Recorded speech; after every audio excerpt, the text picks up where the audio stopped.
An uneasy calm hangs over Chad, where the opposition is calling for an immediate end to the country's transitional government and the cancellation of the December 29th general elections, which the opposition says were highly boycotted. Chad's elections management body has pledged to count the votes and declare the results, saying irregularities cannot influence the outcome. Hussein Barra, vice president of Chad's National Agency for the Management of Elections, ANG, said vote counting is underway after the Central African state's local, provincial, and parliamentary elections on Sunday. The elections were scheduled to end Chad's three-year transition period following the death of longtime President Idriss Déby Itno in April 2021.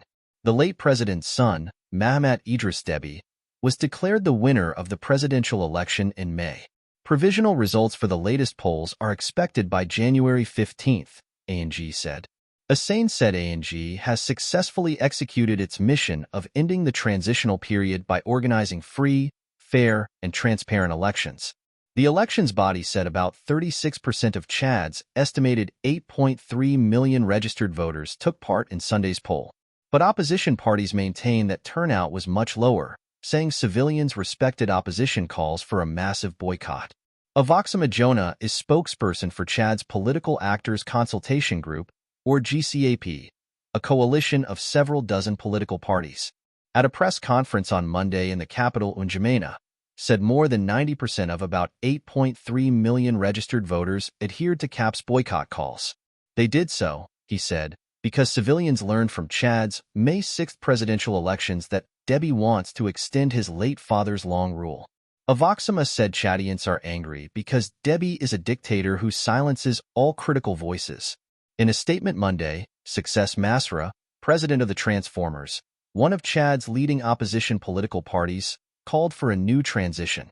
It should be marked by truth, dialogue, and reconciliation to lay the foundations of a stable and inclusive political system, he said.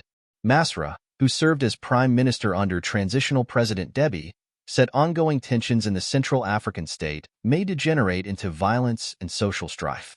Avoxima said he is certain that despite the massive boycott, ANG will still proclaim Déby's ruling Patriotic Salvation Movement as the winners of the December 29th elections.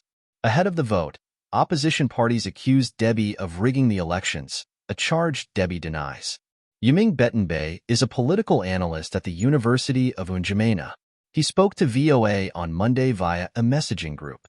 The analyst told VOA that although the opposition has legitimate claims that the boycott was massive and there were irregularities including the stuffing of ballot boxes to rig elections for Déby, it is unlikely that the polls will be annulled as the opposition requests. The Chadian government said calls for the elections to be annulled and for a new transition are intended to cause chaos and sink Chad into violence. The government said civilians should not obey opposition calls to destabilize their country by going out onto the streets to protest.